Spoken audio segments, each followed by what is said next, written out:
como que um terapeuta holístico integrativo consegue nos ajudar e também atuar na nossa energia, na nossa vibração, de uma forma em que a gente consiga restabelecer o equilíbrio, consiga se sentir melhor, consiga até resolver alguns conflitos que a gente esteja vivendo. Como funciona esse trabalho, esse processo das terapias holísticas integrativas e realmente a gente consegue ter uma ajuda, identificar a causa, a origem das nossas debilidades e assim atuar para ter algum resultado? É sobre isso que a gente vai falar hoje. E uma das coisas que eu vou esclarecer aqui e que eu quero trazer como um embasamento mesmo dos nossos estudos como terapeutas holísticos integrativos é essa consciência de que terapeuta holístico não é adivinha, de que nós não somos totalmente místicos e de que existe sim um grande conhecimento, um ensinamento por trás que faz com que a gente consiga ajudar as pessoas a identificar as verdadeiras causas das suas debilidades. Hoje, com mais de 17 anos atuando nas terapias holísticas integrativas, eu posso afirmar para você que nenhuma doença, nenhuma dificuldade que existe no nosso mundo físico nasce no físico. Tem todo um processo por trás que vem lá do campo energético e é sobre isso que a gente vai falar hoje. E eu vou trazer algumas dicas, ideias de como funciona tudo isso e de onde vem esse embasamento, esse conhecimento que a gente precisa para ajudar as pessoas dentro do consultório.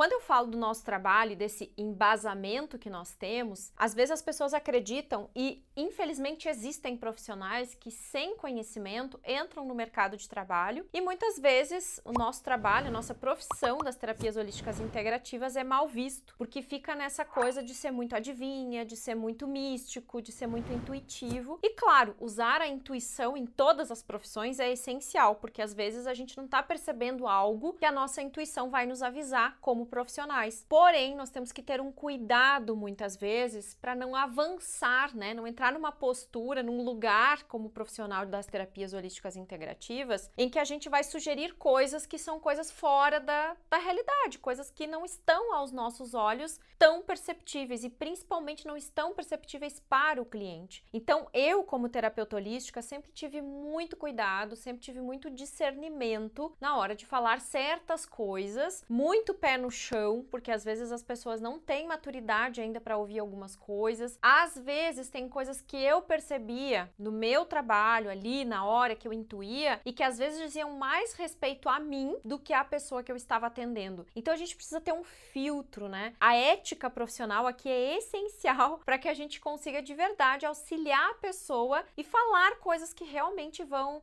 ir de encontro com o que a pessoa está buscando na hora do atendimento. Eu até separei alguns livros que eu tenho em mãos aqui, que me ajudaram muito para que eu pudesse ter esse conhecimento necessário, essa base, né, para compartilhar com as pessoas algo mais, além do que elas me traziam. Porque veja bem, eu lembro que quando eu fiz o meu primeiro curso de radiestesia e uso do pêndulo, depois logo em seguida eu fiz o curso de Reiki, embora essas práticas, essas técnicas também tenham um cunho mais místico, mais espiritualista, energético, vibracional, claro que sim, até porque tudo é energia, né? A própria matéria é energia condensada, então logo tudo é energia. Então, quando eu fiz o curso de radiestesia, eu fiquei encantada na parte do curso que o nosso professor falava, nosso professor era o Bruno Gimenez na época, falava sobre os chakras, os campos de energia. Eu falei, caramba, como é que eu não sabia disso? Esse estudo dos chakras, da bioenergia, é algo que já é difundido há milhares de anos no Oriente, na cultura hindu, em várias teorias e estudos que se faz no Oriente, principalmente, se sabe que existe um reflexo energético de tudo o que acontece no nosso corpo físico e que nós temos 7 pontos principais que, coincidentemente ou não, estão correlacionados com as 7 glândulas principais do nosso corpo. Então, os pontos energéticos, que são os 7 principais chakras, estão em ressonância conectados diretamente com as nossas 7 glândulas principais. De onde que sai essa teoria, né? De onde que sai tudo isso? Sai de conhecimentos muito antigos, milenares, que por muito tempo ficou oculto, não, mas de certa forma era um conhecimento que nós ocidentais não tínhamos tanto acesso em função das crenças religiosas, em função até da própria medicina alopática se disseminar muito, né? Essa teoria ficou um pouco oculta, diríamos assim, mas escondida talvez, não oculta, né? Enfim, de um tempo para cá, quando as terapias orientais começaram a ganhar força no Ocidente, muito dessa teoria começou a vir, pessoas que atuam nessas áreas começaram a estudar mais, trazer também livros, literaturas que pudessem trazer esse embasamento, como eu falei. O próprio fato de a gente começar como profissionais, observar a própria linguagem do corpo, isso também nos ajuda a ter um conhecimento maior que o nosso corpo é um reflexo do que está acontecendo além do físico. Para te provar que o nosso campo de energia está sempre ativo e que existe esse algo mais além do nosso corpo físico, tem várias evidências, né? Uma delas é quando você tem contato com alguém que está muito negativo, está muito triste, está para baixo, você conversa com aquela pessoa, você sai mal daquela conversa, indiscutivelmente. Você entra num ambiente em que a energia está pesada, você entra lá, você vai sentir. Por quê? Pela atração dos corpos, né? Os corpos, eles tendem a voltar para o equilíbrio. Então, inconscientemente ou conscientemente, muitas vezes, quando a gente está em ambientes pesados, nós doamos energia para equilibrar os corpos. E é aí que muitas vezes a gente se desgasta desnecessariamente sem ter a consciência de que precisamos ter limite para isso, né? Nós não estamos ali para ficar o tempo todo doando a nossa energia e recebendo uma energia negativa. Só que isso vai da nossa consciência, da nossa postura diante da vida. Porque se eu sou um eterno doador e eu não abro a minha vida ou a minha consciência para receber o que eu tenho para receber, eu só dou e eu nunca recebo. Isso se reflete em vários aspectos da vida. Em muitos, inclusive. Por isso, gente, quando eu entrei em contato com essa consciência de que tudo que acontecia no meu mundo físico era um reflexo do meu mundo energético, eu fiquei encantada com isso. E eu comecei a devorar muitos livros, eu comecei a estudar sobre isso. Eu não tenho aqui fisicamente comigo, mas tem os livros Doença como Símbolo, que eu acho que posso pedir pro pessoal colocar na tela aí para vocês. Doença como Caminho, que são livros que nos ajudam a entender a verdadeira causa emocional das doenças. E hoje a própria física quântica já comprova o poder do nosso pensamento e o quanto nós criamos a nossa realidade a partir daquilo que a gente fixa nas nossas memórias. Então, se você cresce ouvindo que na sua família todo mundo tem câncer, você começa a acreditar que você também futuramente terá câncer. E o que vai acontecer com você no futuro? Você terá. Agora, se você começa a mudar o seu padrão vibracional, o seu padrão do pensamento, e você começa a pensar que, ok, se até então na minha família todos foram doentes com tal doença, tiveram tais debilidades, comigo será diferente, eu vou buscar conhecimento para que seja diferente. Nós não somos fadados a nascer com um destino ruim. Nós não precisamos acreditar nisso. Isso é algo que muitas vezes se coloca na mente e a gente toma isso como verdade, são crenças, né? Mas aí quando a gente aprofunda esses estudos que eu falei, do campo mais energético, vibracional, a gente entende o que há por trás. Eu gosto de dizer que nenhuma doença começa no corpo físico. Isso são estudos milenares apontando, inclusive, a física quântica nos provando, através de vários estudos, que as doenças têm uma origem emocional, mental, espiritual. Então, para mim, hoje, depois de tanto tempo atuando nas terapias e estudando esse universo, eu entendo que a debilidade do corpo físico, ela nasceu no espírito,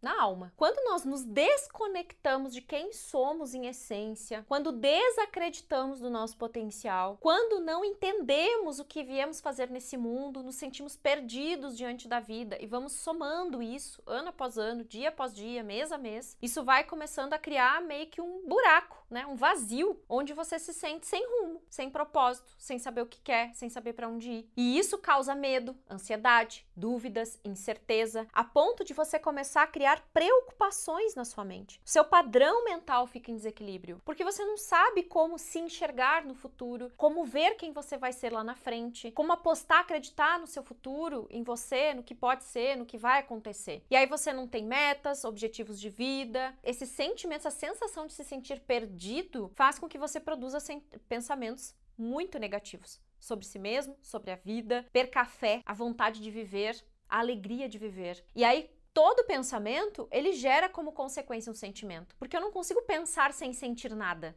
É muito difícil. Se você cria uma imagem mental de algo, inevitavelmente você vai ter um sentimento com relação àquilo. É como eu te pedi agora. Não imagina um limão. Não imagina eu cortando um limão. Não imagina você chupando um limão. Eu tenho certeza que você sentiu o azedo do limão agora. Por quê? Porque a nossa mente, os nossos pensamentos produzem sensações. E quando isso se somatiza por muito tempo, a gente reproduz, na verdade, na nossa realidade, ok? Então, uma doença, ela começou lá na desconexão com a gente mesmo, com o espírito, com a alma, com a nossa consciência superior, com o nosso eu superior, que em tudo acredita, que tem fé, que se conecta o tempo todo com algo maior, com algo abundante. Quando a gente se desconecta dessa essência que somos, da verdadeira essência, a gente produz os pensamentos negativos, que consequentemente faz com que a gente tenha sentimentos e emoções negativas, como raiva, como medos, como dúvidas, que ficam cada vez mais latentes. E essa desconexão, ao longo prazo, produz efeitos no mundo físico, seja em acontecimentos, seja em relacionamentos,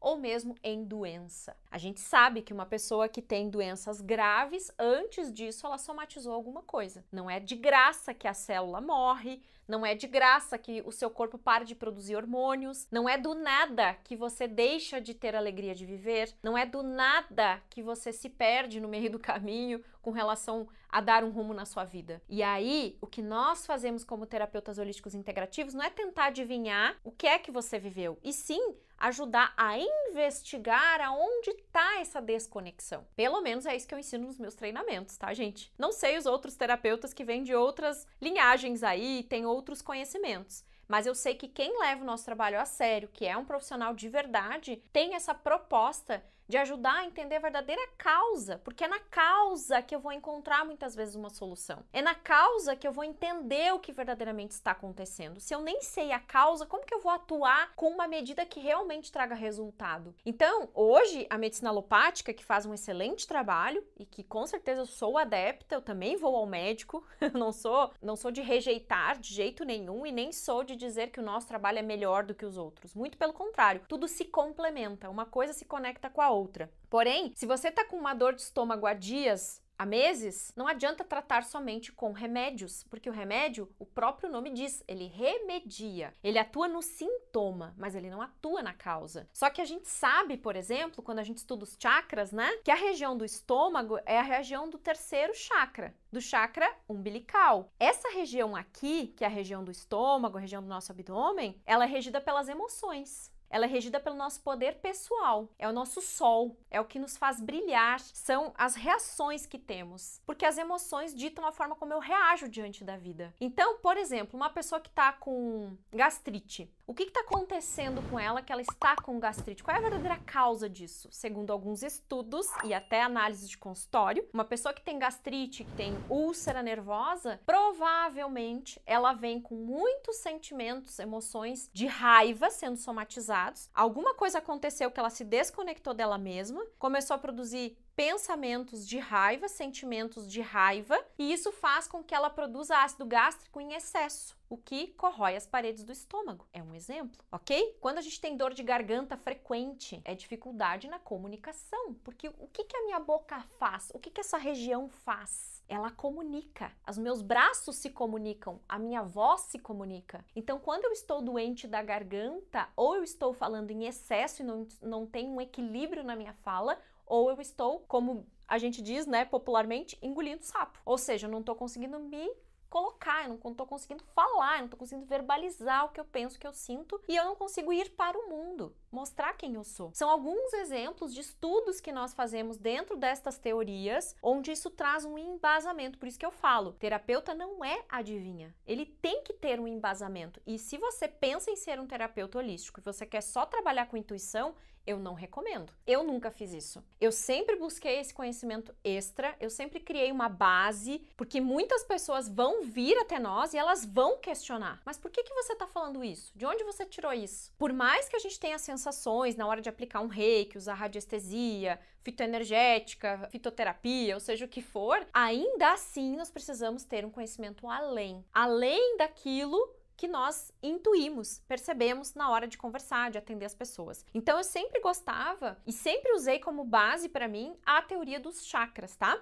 E aí eu separei livros, como eu falei antes, que falam um pouco sobre tudo isso que eu tô trazendo para você que aprofunde esse conhecimento. Um dos livros que eu gosto muito é da Patrícia Cândido, O Código da Alma, que ela fala sobre como entender, né, e descobrir a causa secreta das doenças. Então, essa coisa de conseguir perceber o que significa cada parte do nosso corpo nos ajuda para que a gente consiga entender o que de fato há por trás das doenças e das debilidades, tá? Vamos pegar um exemplo aqui rapidamente, os olhos. O que a Paty fala sobre os olhos? Vamos lá. Os olhos são as janelas da alma, pois permitem a percepção do ambiente. Pesquisadores de programação neurolinguística de PNL costumam dizer que os olhos são a parte do nosso cérebro que fica exposta. É através deles que captamos a maioria das informações que abastecem a nossa mente e que o cérebro codifica, filtra e guarda como informação. Os olhos têm condições de captar milhões de cores, armazenar informações e se comunicar com o cérebro de uma forma muito veloz. E aí ela dá de dica: esteja disposto a enxergar, queira desenvolver uma visão além do alcance. O que isso quer dizer? É a gente realmente olhar para a vida e não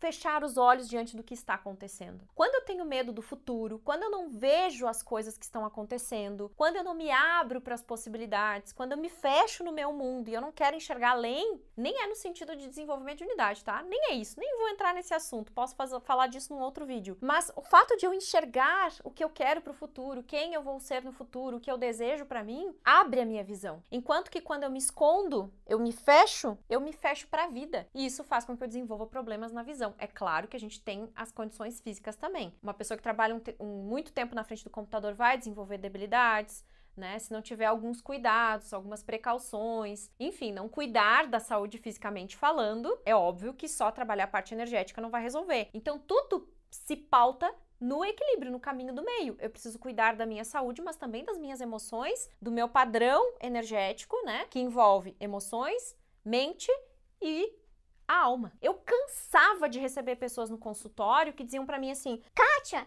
eu caminho todos os dias, eu faço academia não sei quantas vezes por semana, eu tomo 2 litros de água, eu me alimento super bem, eu não fumo, eu não bebo, eu não saio à noite, eu durmo bem.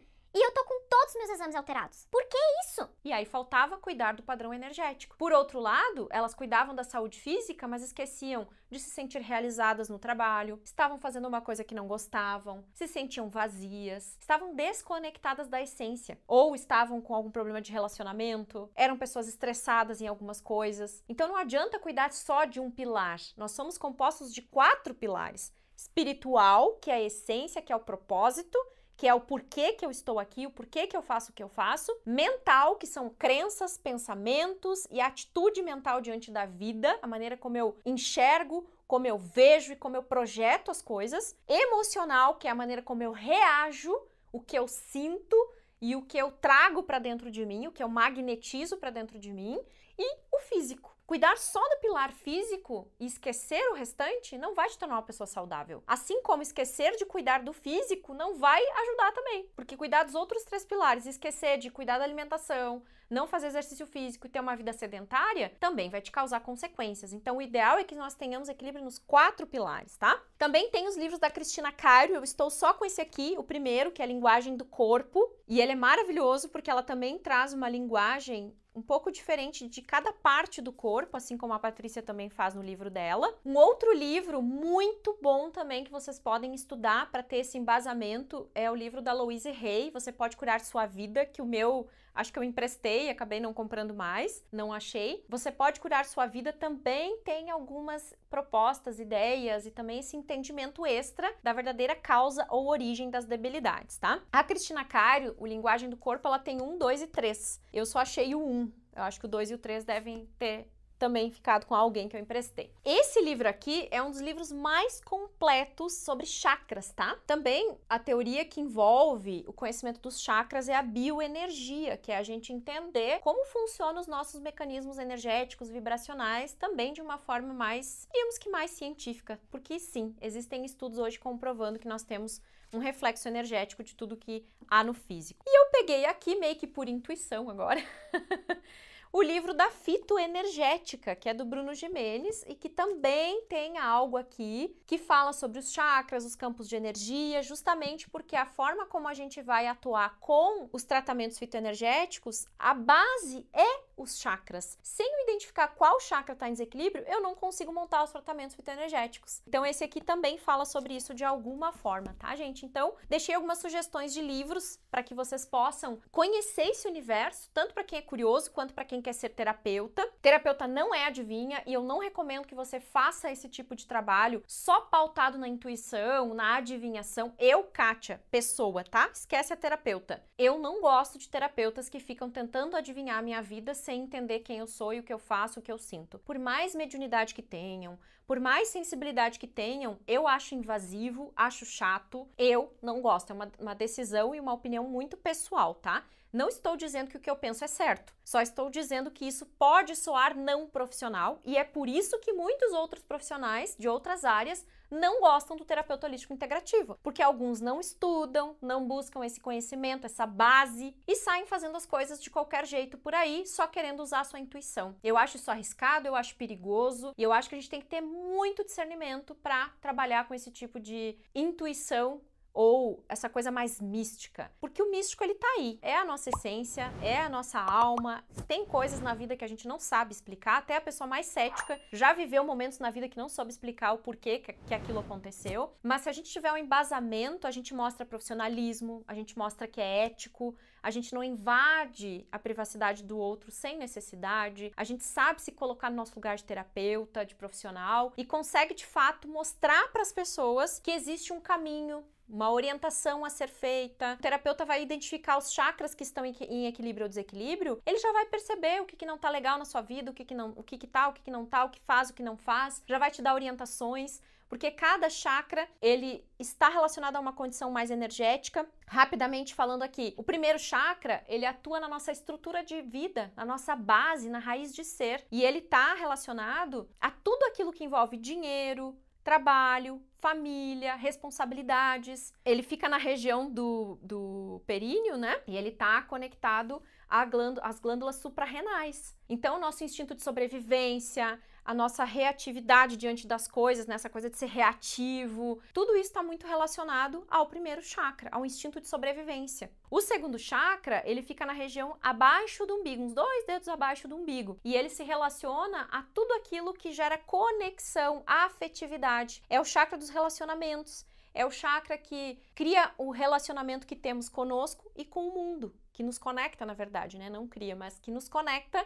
com tudo que temos relacionamento, sejam pessoas, sejam coisas, tudo aquilo que me conecta a uma relação, cria uma relação, está vinculado ao segundo chakra. O terceiro chakra está vinculado às emoções, como eu falei. Aquilo que faz com que eu reaja, a maneira como eu reajo diante da vida. O primeiro chakra é a maneira como eu me relaciono com as coisas e reajo, né, diante das coisas que trazem sobrevivência para mim. Já o terceiro é a maneira como eu sinto. O quarto está relacionado aos sentimentos mais profundos da alma, a nossa identidade mais profunda, aos sentimentos de gratidão, ao sentimento de compaixão. E o contrário disso, né, a arrogância, a falta de fé, a ingratidão, faz com que a gente adoeça o nosso quarto chakra. O quarto chakra é o chakra que está relacionado à glândula timo, da imunidade, ao coração. O quinto, a fala, a comunicação, como eu falei antes. O sexto, a mente, o padrão mental, tanto que ele fica na região do terceiro olho, que a gente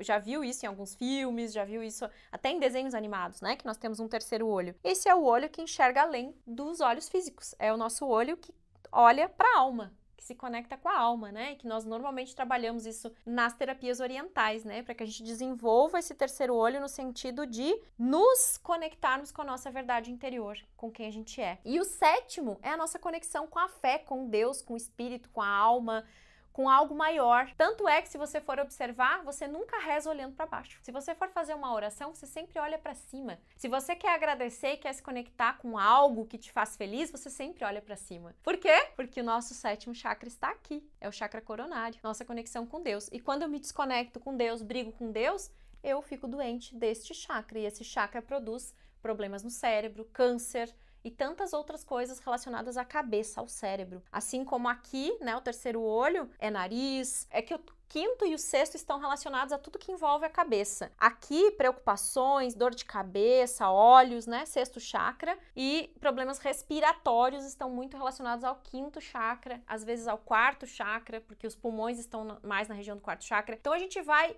relacionando regiões do corpo que estão na mesma faixa de frequência daquele chakra. E aí a gente sabe identificar a verdadeira causa, debilidade, dificuldade que a pessoa está tendo, e aí nós vamos atuar na causa verdadeira. Onde está a causa? Porque ali eu consigo entender para encontrar uma solução e ajudar a pessoa a resolver aquela questão na vida dela. Legal, né? Eu fiquei encantada quando eu descobri esse universo. Então, se você quer aprofundar, deixei as dicas de livros. Se você gostou desse assunto, quer saber mais, coloca aqui embaixo nos comentários que a minha equipe me avisa e a gente faz mais vídeos para falar mais. Quer um vídeo só sobre chakras? A gente pode falar só sobre isso também. É algo que eu já estudo há muito tempo, que eu adoro, que tá na minha vida, tá tão intrínseco que às vezes eu esqueço até de fazer conteúdo sobre isso, porque é o meu dia a dia, a minha vida, tudo se relaciona, tudo se conecta, mas às vezes é um mundo novo para algumas pessoas que estão conhecendo as terapias agora. Tá bem? Coloca aqui nos comentários se você quer saber e o que você quer saber, deixa sua dúvida aqui que a gente vai se organizando para fazer mais conteúdos relacionados a isso. Combinado?